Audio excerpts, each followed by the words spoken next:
जारी की प्रत्याशियों की दूसरी लिस्ट।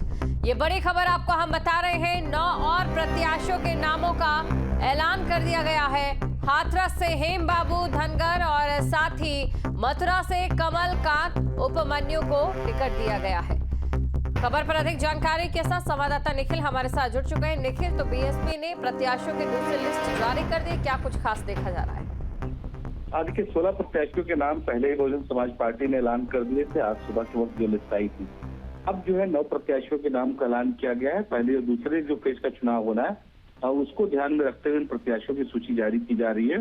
हाथरस से हेम बाबू धनगर को टिकट दिया है, मथुरा से कमलकांत उपमन्यु को टिकट दिया है, आगरा से श्रीमती पूजा अमरोही को टिकट दिया है, फतेहपुर सीकरी से रामनिवास शर्मा को टिकट दिया है, फिरोजाबाद से सत्येंद्र जैन सैनी है, इटावा से सारिक सिंह बघेल है, कानपुर से कुलदीप भदौरिया है और इसके साथ ही अकबरपुर से राजेश कुमार द्विवेदी हैं, जालौन से सुरेश कुमार गौतम है।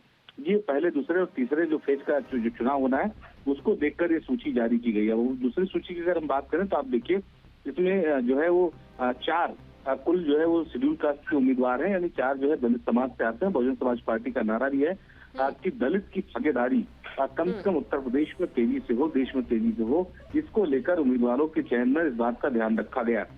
9 में से जो है वो 4 जो लोग हैं वो दलित क्षेत्र से आते हैं, दलित बिरादरी से आते हैं। और बसपा की रणनीति भी रही है ना कि जो है वो दलितों को किस तरह से आगे बढ़ाया। यही वजह है कि बसपा ने जो नामों का चयन किया है 9 नामों का, उसमें जो है वो पिछड़े वर्ग और दलित वर्ग से आने वालों की संख्या ज्यादा है। अब जहां तक बात है बसपा सुप्रीमो मायावती की, वो लगातार इस बात को लेकर मंथन कर रही थी कौन से ऐसे उम्मीदवार हैं जो भारतीय जनता पार्टी को टक्कर दे सकते हैं, जो आने वाले समय में भारतीय जनता पार्टी के जो है खिलाफ मजबूती से खड़े हो सकते हैं। उनकी चयन की प्रक्रिया चल रही थी और उसके बाद अब ये सुबह 16 उम्मीदवारों के नाम और दोबारा 9 उम्मीदवारों के नाम जो है वो जारी किए गए हैं। बसपा के लिए बेहद महत्वपूर्ण ये लोकसभा चुनाव है, क्योंकि पिछले लोकसभा चुनाव का अगर नतीजों को आप देखें तो चूंकि भारतीय जनता पार्टी के बाद सबसे लार्जेस्ट पार्टी अगर कोई लोकसभा उम्मीदवारों को लेकर, प्रत्याशियों को लेकर थी तो वो बहुजन समाज पार्टी थी। सबसे ज्यादा लोकसभा प्रत्याशी जो है चुनाव में बहुजन समाज पार्टी के जीते थे। तो इस बार भी बसपा के सामने चुनौती वही है कि ज्यादा से ज्यादा प्रत्याशी जो है वो चुनाव में जिताए जाए ताकि पार्टी को मजबूत स्थिति में लाया जा सके। बहुजन समाज पार्टी के पास चूंकि अपना दलित वर्ग का एक बड़ा वोट बैंक है और ऐसे में जो दूसरे समाज का वोट बैंक है, अगर वो उसे मिलता है तो निश्चित तौर पर उसके प्रत्याशी बड़ी अंतर से जीत हासिल करेंगे। जी बिल्कुल निखिल, त्रिकोणीय मुकाबला होगा, कितना दिलचस्प रहता है लोकसभा चुनाव में ये देखने वाली बात होगी और साथ ही ये भी देखना होगा कि बीएसपी कौन कौन से वो मुद्दे हैं जिनके साथ मैदान में उतरती है।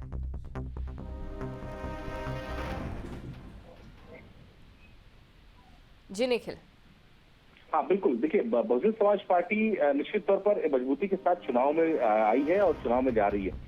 ये बात बीएसपी को बखूबी पता है कि भारतीय जनता पार्टी जैसी बड़ी पार्टी के सामने अपने संगठन को लोकसभा चुनाव लड़ाकर और ज्यादा से ज्यादा सीटें जितवाना एक बड़ी चुनौती है और इसी चुनौती का सामना एक तरफ से कहें तो बहुजन समाज पार्टी कर रही है।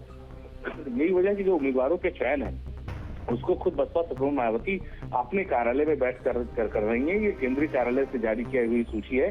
तमाम जो जनपदों से जो लिस्ट आई थी उनको जो है उनकी स्क्रूटनी करने के बाद इस लिस्ट को जारी किया गया था। एक नामों पर कुछ चयन जो है वो बसपा सुप्रीमो मायावती का है और शायद यही वजह है कि प्रत्याशियों के नामों के ऐलान में थोड़ी देरी हुई दूसरे दलों से, लेकिन जो नाम आए हैं वो इस बात का संकेत देते हैं कि बसपा बहुत गंभीरता के साथ इस लोकसभा चुनाव को लड़ रही है। जी तो बिल्कुल एक मजबूती के साथ लोकसभा चुनाव के मैदान में कहीं ना कहीं बीएसपी इस समय उतरी हुई है। प्रत्याशियों का नाम जो है वो सामने आ चुका है और मुद्दे भी हैं, मजबूत मुद्दे जिनके साथ बीएसपी मैदान में है। और इसी के साथ आपसे ये भी समझना चाहेंगे इस बार कि अगर लोकसभा चुनाव की हम बात करें, जिस तरीके से तमाम समीकरण देखे जा रहे हैं, वो क्या कहते हैं? देखिए जो चुनावी समीकरण है सभी अपने अपने दल अपने अपने हिसाब से दावा कर रहे हैं। भाजपा जो इंडिया गठबंधन वो अपने हिसाब से दावा कर रहा है और इसके साथ ही जो इंडिया अलायंस है वो अपने अलग से दावा कर रहा है। अपने तमाम दावे हैं सभी पॉलिटिकल दलों को। लेकिन आप बीएसपी को देखें तो बीएसपी के जो वोटर है वो बहुत साइलेंट वोटर होते हैं। दूसरे दलों की तरह बहुत शोर मचा कर नहीं देते। शायद यही वजह कि आप देखिए चाहे जितना आंधी तूफान देश में आया हो या प्रदेश में आया हो राजनीति के क्षेत्र में, बसपा के वोट बैंक जो है, जो वोट शेयर है वो बहुत ज्यादा कम, कभी उस पर कोई असर नहीं पड़ा। तो ये बात बसपा सुप्रीमो मायावती भी बखूबी समझती है। यही वजह उम्मीदवारों का नामों का चयन इस तरह से किया जा रहा है कि ताकि आने वाले समय में जब इंडिया अलायंस और एनडीए अलायंस के सामने उनका प्रत्याशी खड़ा हो बहुजन समाज पार्टी का, तो वो जो है मजबूती के साथ खड़ा हुआ दिखाई पड़े। उसके पास एक अपना वोट बैंक हो ही, इसके साथ ही बहुजन समाज पार्टी का जो मूल वोटर है, मूल जो कैडर है, वो भी बसपा के साथ हो। और आप पिछले चुनाव में अगर आप देखें, लोकसभा राज्यसभा के चुनाव में बसपा सुप्रीमो मायावती 4 बार उत्तर प्रदेश की मुख्यमंत्री बनी। जब भी बनी तो उनके साथ जो कैडर वोट था वो हरदम उनके साथ चला। तो वो इस बार भी उम्मीद है बसपा को कि उनका कैडर वोट जो है वो बहुजन समाज पार्टी के साथ रहेगा और उसी कैडर वोट के दम पर बसपा सुप्रीमो मायावती लगातार अपने प्रत्याशियों के नामों का ऐलान कर रही है। बिल्कुल निखिल, और वहीं देखिए एक बार यहाँ पर INDIA गठबंधन की भी मैं बात जरूर करना चाहूंगी, क्योंकि INDIA गठबंधन के लिए भी कहीं ना कहीं अलग मुश्किलें हैं। जिस तरीके से BSP मैदान में है मजबूती के साथ प्रत्याशियों के नामों के साथ। देखिए ये बड़ी चुनौती होगी इंडिया गठबंधन के लिए, बड़ी चुनौती होगी, क्योंकि इंडिया गठबंधन को इस बात की उम्मीद थी कि बसपा सुप्रीमो मायावती जो है उस गठबंधन के साथ आएंगी। लेकिन शुरुआती दौर में ही बसपा प्रमुख मायावती ने ये साफ कर दिया था किसी गठबंधन के साथ चुनावी मैदान में नहीं जाने वाली हूँ। वो अपने प्रत्याशियों के साथ मैदान में जाएंगी, अकेले चुनाव लड़ेंगी। और उसका संकेत आप देखिए, आते आते जो इंडिया अलायंस था उसमें कई दरारें आपको देखने को मिली, चाहे उत्तर प्रदेश की बात हो चाहे देश के अन्य राज्यों की बात हो। लेकिन बसपा सुप्रीमो मायावती लगातार अडिग रही इस बात पर कि वो अपने प्रत्याशी उतारेंगी, अकेले चुनावी मैदान में जाएंगी और अब प्रत्याशियों की सूची आना भी जारी हो गई जी।